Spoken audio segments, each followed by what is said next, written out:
late to this complaint game because I try to, like, again, not care about what's happening in the world around me, even though I can't avoid it. It's, anyway. So, yeah, the whole woke culture that's happening, particularly in Disney right now, really bothers me. The problem that I have mainly, particularly in regards to race bending these characters, is that I find it incredibly racist. The stories that were adapted by Disney in the original Sleeping Beauty, Snow White, Cinderella, these particular stories are fairy tales from European countries. So the characters are predominantly white because Europe is predominantly white, especially, historically. That's just the way that it is. And so when you take these stories from predominantly white cultures and then you race bend them to meet some sort of race quota, what you're doing is you're saying that the stories that come from those cultures and countries where those races are the norm, that those stories aren't good enough for you to adapt. That these stories are inferior to the European fairy tales. And so you're going to take the European fairy tales and you're going to make Snow White, who, according to the book, has pure white skin, and turn her into a girl with brown skin, specifically so that you can feel good about yourselves for having included race. It was the same thing that happened in Frozen when they put in, like, the random black characters. It's the same thing that happened in the live action remake of um Beauty and the Beast when they put in random characters of color. It happened obviously in The Little Mermaid when they made Ariel black. I don't really care that they made Ariel black. The problem that I have is that they didn't tell a new story. They took the same story and they slapped blackface on it as if that, made it better, when honestly I feel like it was it was okay. It was just kind of eh. A lot of these remakes are just kind of eh, with the trying to meet a woke idea in some way or another, including trans characters and gay characters and characters of color. Disney was at its best when it was just telling good stories.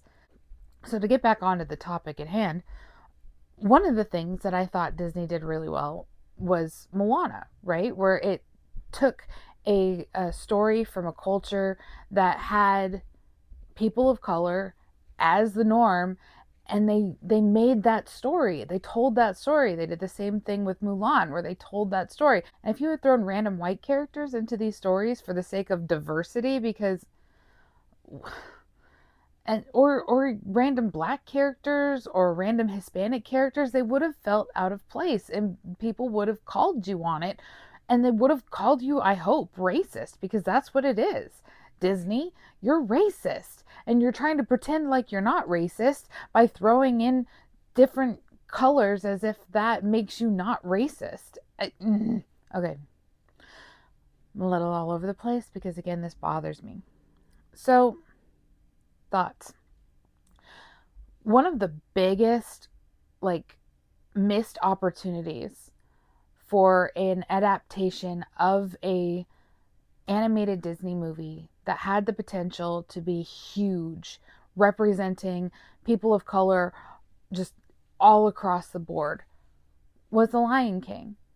And they already did a really great job with the Broadway version. I remember seeing a very, very much shortened version of the Broadway Lion King at Disney World in the Animal Kingdom. Gosh, early 2000s. I was 15, so probably around 2003ish. And it was amazing. It's just the music and the dancing and the costumes and the colors and the culture. It was just phenomenal, and I would have loved to see that translated into actual live action. To take an historical African tribe in that historical setting, and build it up and pull from the real rich history of Africa, because it is super rich. There's so much there. And yes, Hamlet, which the story is based on, is not an African story, but they transposed it into Africa and they made it an African story.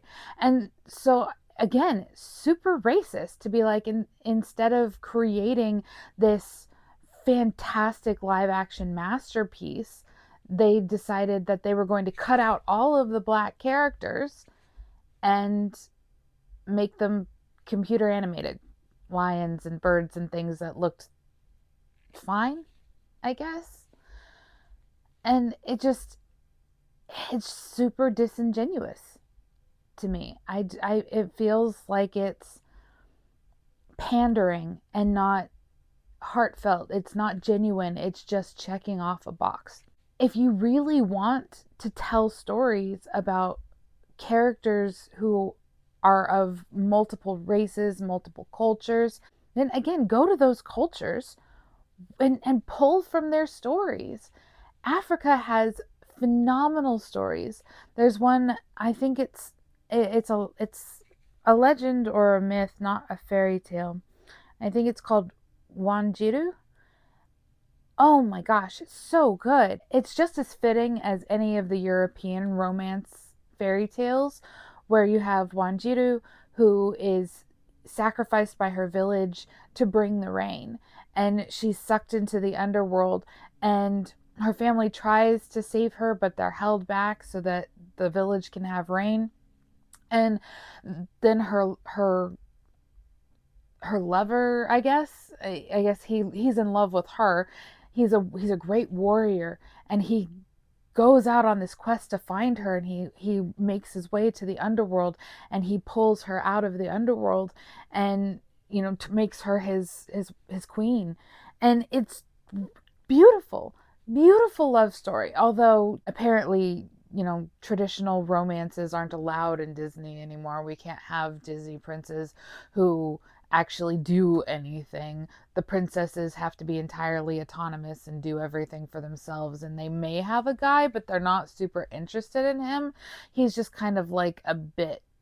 It's honestly obnoxious, but I digress. So, yeah, I think that this whole push for diversity in predominantly white stories is a racist joke. And if they were really, and I don't just mean Disney, I'm talking DreamWorks too, where they're race bending Astrid from How to Train Your Dragon for some reason. Yeah, because there's a random black girl in, the Viking, in the Nordic Viking era, because that makes sense.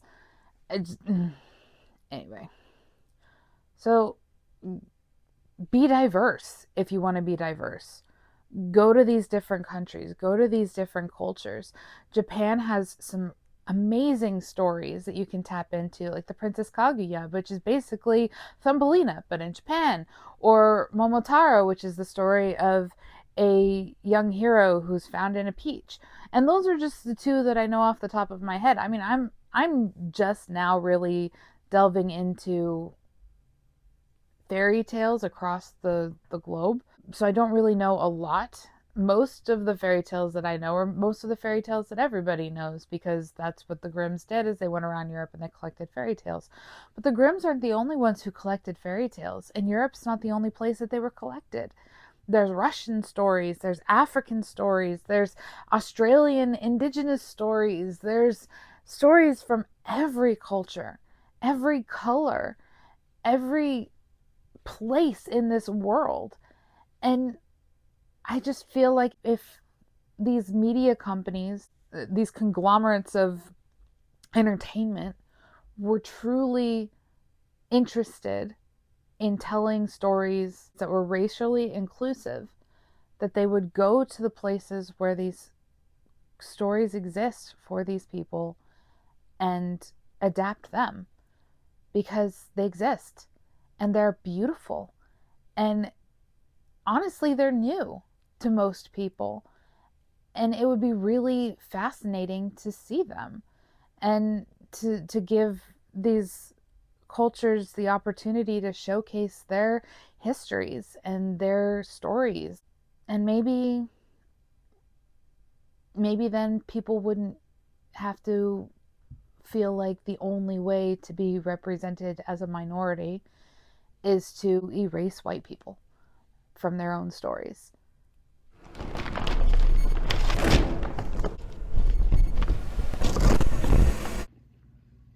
Hey guys, thanks for watching that video. If you enjoyed it, make sure you like, subscribe, and do all those things that you do when you enjoy a video. If you'd like to learn more about us at Moms for America or the Millennial Rant, you can visit our website at millennialrant.com or see us on our Instagram page at millennial_rant. I look forward to seeing you next week, and I hope that you have a wonderful day.